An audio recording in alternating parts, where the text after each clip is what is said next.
যে কথা আপনারা কেউ জানতেন না আজকে আপনাদের সামনে বলবো বলে ঠিক করেছি। আমার নাম সায়ন, আপনাদের সামনে দাঁড়িয়ে বলে যাচ্ছি, শুনে রাখুন, আজ অবধি আমরা বলিনি, আপনাদের সামনে প্রথম এই মিটিং থেকে বলছি। ভারতবর্ষে এই এসএসসির দুর্নীতি একমাত্র দুর্নীতি, যে দুর্নীতিতে বর্তমান মুখ্যমন্ত্রী যতটা দায়ী ঠিক ততটাই দায়ী বর্তমান বিরোধী দলনেতা শুভেন্দু অধিকারী। আপনি 2016 সালে মমতা ব্যানার্জির মন্ত্রিসভার মন্ত্রী ছিলেন, আপনি এ দায় এড়োতে পারেন না। তার সাথেই যে কথা আপনারা কেউ জানতেন না আজকে আপনাদের সামনে বলবো বলে ঠিক করেছি।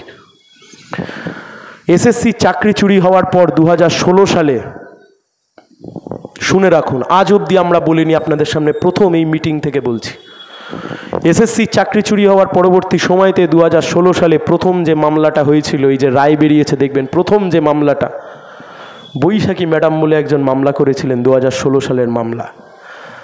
সেই 2016 সালের মামলার সময়তে এসএসসির আইনজীবী কে ছিলেন, এসএসসির অ্যাডভোকেট কে ছিলেন, ভালো করে মাথার মধ্যে ঢুকিয়ে রেখে দেন।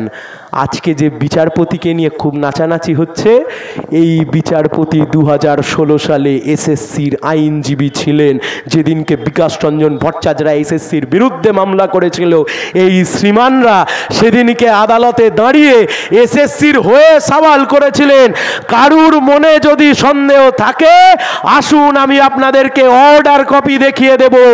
আজ থেকে কয়েকদিন আগে কলকাতা হাইকোর্ট যে অর্ডার দিয়েছে সেই অর্ডারে সেই মামলা জল করছে।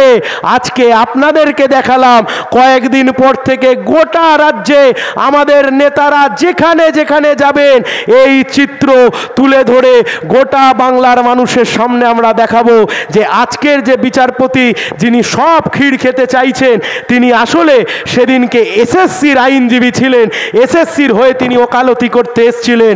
এই হচ্ছে সেই মামলা, বৈশাখী ভট্টাচার্য WPA 30,649 অফ 2016।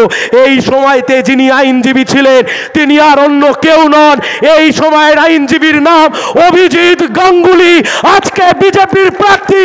সেদিনকে তিনি এসএসসির আইনজীবী ছিলেন। কারা লড়েছে?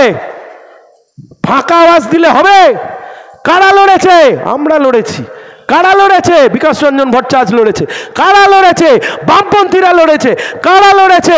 SFI DYFI লড়েছে। জেলে গেছিলাম কিন্তু লড়াই থামাইনি সেদিনকে। কেন বলুন তো আজকে শুভেন্দু অধিকারীকে জিজ্ঞাসাবাদ করবে না? কেন CBI ডাকবে না? উত্তর দিতে হবে।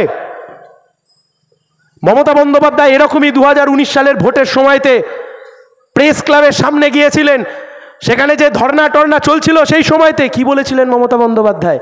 আমি 5 সদস্যের একটি কমিটি গঠন করে দিচ্ছি, এই কমিটির মাথায় থাকবে পার্থ আর SP সিনহা, যে দুজন ব্যক্তি এখন জেল খাটছে। পরবর্তী সময় কলকাতা হাইকোর্ট জানিয়ে দিয়েছে ওই 5 সদস্যের যে কমিটি, সেই কমিটি ছিল বেআইনি। আমি এই মঞ্চ থেকে দাঁড়িয়ে সোজা প্রশ্ন রাখছি শুভেন্দুবাবু আপনার কাছে জানতে চাইছি, এই যে 5 সদস্যের কমিটি গঠন হয়েছিল, এই 5 সদস্যের কমিটি গঠনের সিদ্ধান্ত নিয়েছিল সেই সময়ের মন্ত্রিসভা, যে মন্ত্রিসভার মাথায় ছিলেন মুখ্যমন্ত্রী মমতা বন্দ্যোপাধ্যায়, আর তারই ক্যাবিনেটে মন্ত্রী হিসেবে বসেছিলেন আপনি শুভেন্দু অধিকারী। ভারতবর্ষের সংবিধান বলছে যদি মন্ত্রিসভা কোনো সিদ্ধান্ত গ্রহণ করে থাকে তাকে বলে সম্মিলিত সিদ্ধান্ত, কালেকটিভ রেসপন্সিবিলিটি। তাহলে সেই সম্মিলিত সিদ্ধান্তে আপনিও শরিক ছিলেন। এই বেআইনি চাকরির দায় আপনাকেও নিতে হবে শুভেন্দু বাবু। আপনি আজকে পিঠ পাছিয়ে পালিয়ে যেতে পারেন না। ডিমারির মাঠ থেকে দাঁড়িয়ে বলছে HDA তে কি করে কাজ করতে হয় গোটা জেলার মানুষকে আমি ভালো করে দেখিয়ে দিয়েছি। HDA-টাকে তো তুলে দিয়েছেন, কত রাস্তা করেছি, জল দিয়েছি, লাইট পোস্ট করেছি। HDA-র কাজ ছিল ওটা 2011 সাল অবধি। এই বই আজকে নেই, পরের দিন থেকে বই দেখিয়ে বলবো। 2009 সাল যে ভোটে আমরা হারলাম, শুভেন্দুবাবু জিতলেন, HDA-র মাথায় গিয়ে বসলেন। HDA থেকে প্রতি বছর একটি পুস্তিকা বের করা হয়, একটা ম্যাগাজিন বের করা হয়। বের করুন সেই বই, আমি তো টেনে বের করেছি, নিয়ে আসবো পরের দিনের মিটিংয়ে দেখাবো। এইচডি এর সেই বইতে যতদিন আমরা এইচডি এর মাথায় আছি ততদিন অবধি সেখানে পরিসংখ্যান দিয়ে লেখা আছে কত কোটি টাকার শিল্প বাণিজ্য এলো, কটা শিল্প কলকারখানা হলো, কতজন শ্রমিক সেখানে কাজ পেল, কত বেকার ছেলেরা সেখানে কাজ পেল। আর শুভেন্দুবাবু যেদিন থেকে এইচডি এর মাথায় এলো সেদিন থেকে শিল্প কলকারখানা সব লাটে উঠে গেল। কোথায় কোন কল বসালেন, কোথায় কোন ল্যাম্পপোস্ট বসালেন। আরে এইচডিএতে বসে শিল্প কোথায়? আমি আপনাকে বলছি শিল্প কোথায়।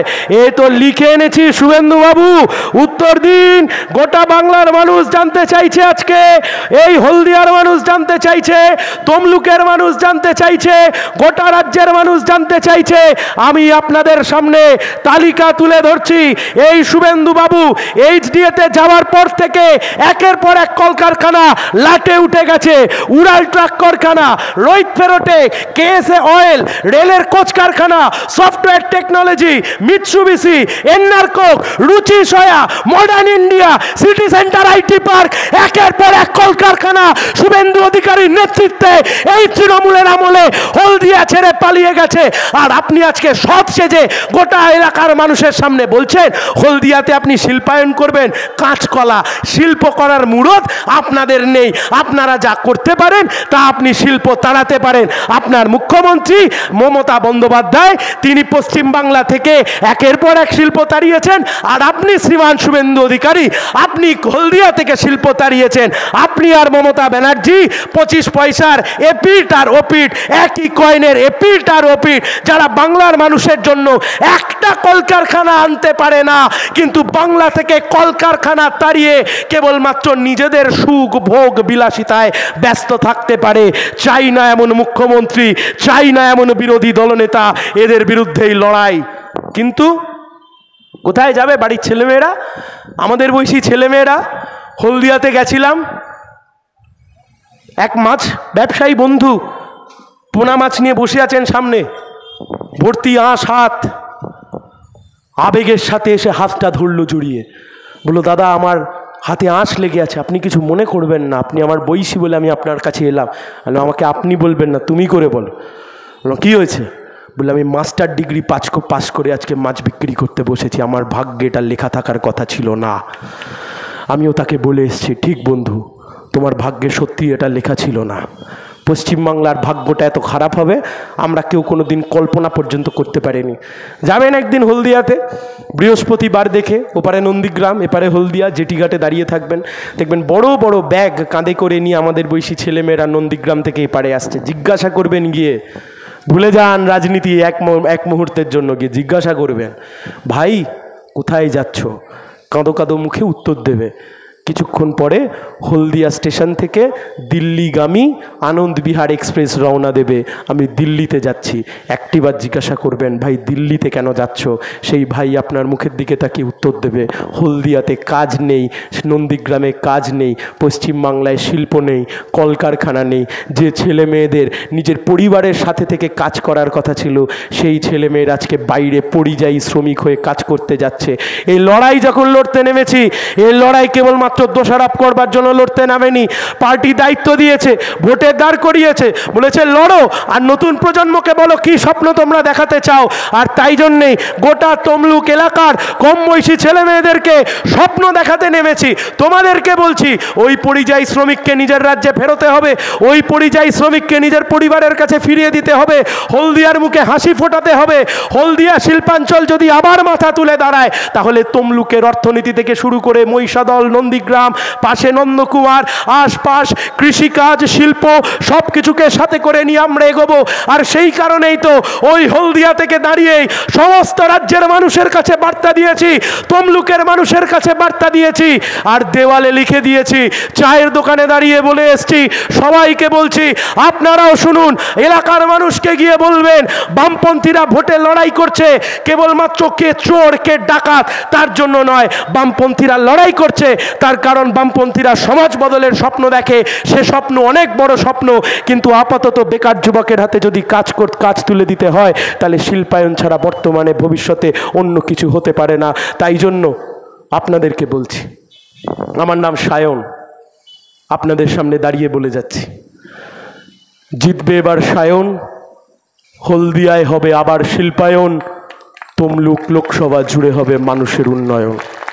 শিল্পায়ন ব্যতীত উন্নয়ন সম্ভব নয়, শিল্পায়ন ব্যতীত সাধারণ মানুষের মাথা তুলে দাঁড়ানো সম্ভব নয়।